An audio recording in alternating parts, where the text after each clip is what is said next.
David Ben-Gurion, pemimpin Israel, mendeklarasikan berdirinya negara Israel.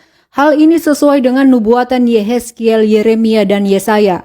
Pada Yehezkiel, Tuhan berkata bahwa aku akan membawamu kembali ke tanahmu, dan kamu akan menjadi umatku, dan aku akan menjadi Tuhanmu. Inilah janji yang telah Tuhan buat untuk mengumpulkan orang Israel dan mengembalikan mereka ke negerinya.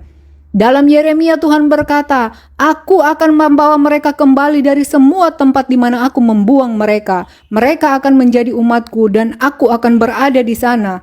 Aku akan menanam mereka di tanah ini dengan segenap hati dan jiwaku. Nubuatan lain yang juga digenapi adalah, walaupun Israel memiliki tanah yang kering dan tandus, namun Tuhan telah membuatnya berkelimpahan.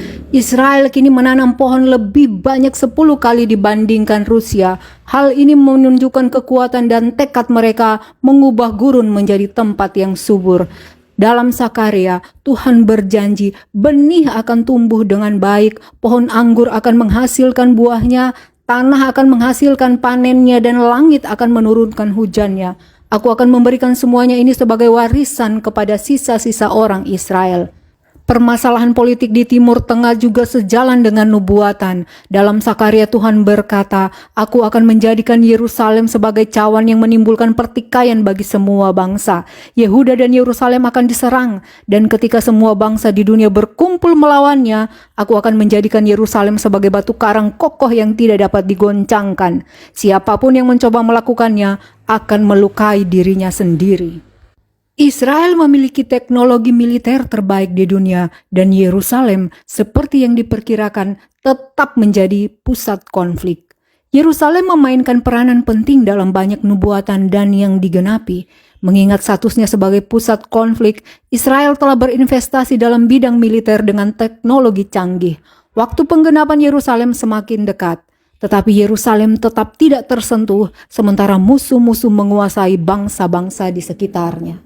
Nubuatan Nabi Sakaria mengatakan bahwa Tuhan akan menyelamatkan dahulu tempat tinggal Yehuda, supaya kehormatan kaum Daud dan penduduk Yerusalem tidak lebih besar daripada kehormatan Yehuda.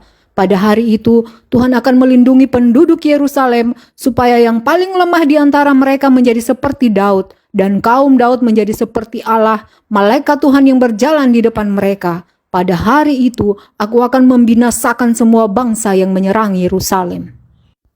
Pengakuan Yerusalem sebagai ibu kota Israel selaras dengan nubuatan Sakaria yang berkata, firman Tuhan, aku akan kembali ke Sion dan berdiam di Yerusalem, maka Yerusalem akan disebut kota setia, dan gunung Tuhan semesta alam akan disebut gunung suci. Pentingnya Yerusalem terus meningkat sebagai ibu kota politik dan spiritual bagi orang-orang Yahudi. Yerusalem juga mempunyai arti penting bukan hanya dari segi politik, tetapi karena bait suci mereka berdiri di sana yang melambangkan iman dan warisan mereka.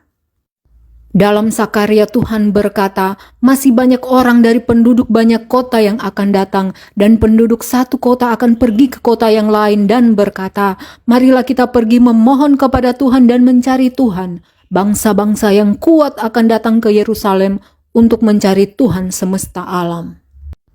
Pemulihan rohani dan penggenapan nubuatan yang terjadi di Israel selaras dengan nubuatan Alkitabiah.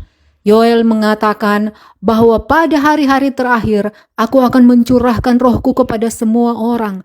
Putra-putrimu akan bernubuat dan orang-orang tuamu akan mendapat mimpi. Para remaja putramu akan melihat penglihatan. Nubuatan ini digenapi dalam perjanjian baru seperti dalam kisah para rasul tentang pencurahan Roh Kudus. Kejadian ini menandai dimulainya era baru berdirinya gereja dan pemberitaan Injil.